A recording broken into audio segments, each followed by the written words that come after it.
வருஷம் வருஷம் எங்கள் சர்ச்சில் ஒரு பண்டிகை வரும், அறுவடை பண்டிகைன்னு.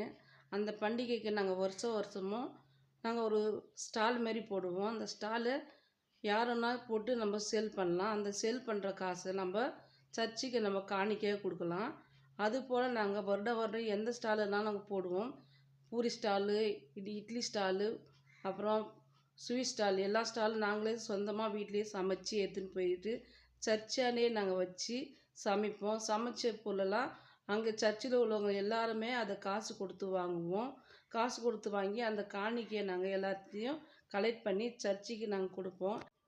இதில் 2 குரூப்பாக நாங்கள் பிரிஞ்சு தனித்தனியாக ஒரே ஸ்டாலில் தனித்தனியாக நாங்கள் சேல் பண்ணோம். அதில் ஒரு குரூப்பு சிக்கன் குருமாவும் ஒரு குரூப் பூரியும் செய்கிற மாதிரி இருந்தது. இதில் நாங்கள் ஒரு குரூப் நாங்கள் செஞ்சதில் பூரி எடுத்துக்கிட்டோம். பூரியெல்லாம் நாங்கள் மொத்தமாக ஒரு 5 கிலோ பூரிக்கு மாவை பிசைஞ்சு வீட்டிலே சுட்டுக்கிட்டோம்.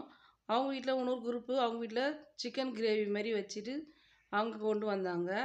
அதை எல்லாத்தையும் நாங்கள் ஒன்றா வச்சு சேல் பண்ணி அந்த காணிக்கையெல்லாம் நாங்கள் சர்ச்சுக்கு கொடுத்தோம். அது மட்டும் இல்லாமல் இன்னொரு குரூப் 4 குரூப் இருந்ததுனால இன்னொரு குரூப் 2 பிரிவாக பிரிஞ்சு இட்லி ஒரு ஸ்டாலும் பூரி ஒரு ஸ்டாலும் இன்னொரு குரூப் போட்டாங்க. அவங்களும் சிக்கன் கிரேவியை வச்சு அவங்களும் ஸ்டால் இதோட பரிசு பொருட்கள்லாம் வச்சு கேம் ஷோ ஒன்று நடத்துவாங்க. அந்த கேம் ஷோவில் யார் ஜெயிக்கிறாங்களோ அவங்களுக்கு பரிசு பொருட்கள்லாம் கொடுப்பாங்க. இது மட்டும் இல்லாமல் எல்லாம் ஆசீர்வாத தட்டுன்னு ஒன்று நாங்கள் சர்ச்சில் படைப்போம். அது சர்ச்சில் இருந்து யாராச்சும் ஒருத்தர் படைப்பாங்க, ஒருத்தர் அது ஏலத்துக்கு எடுப்பாங்க. அது போல் எடுத்ததில் 52,000 ரூபாய் ஏலம் போச்சு. அந்த ஆசீர்வாத தட்டு யார் ஏலத்துக்கு வச்சாலும் அது யார் ஏலத்தில் எடுத்தாலும் அவங்க குடும்பத்துக்கு அந்த வருடம் முழுவதுமாக ஆசீர்வாதமாக இருக்கும். இதை எல்லாரும் போட்டி போட்டுக்கின்னு நாங்கள் ஏலம் கேட்டு இந்த ஆசீர்வாத தட்டை நாங்கள் எடுப்போம்.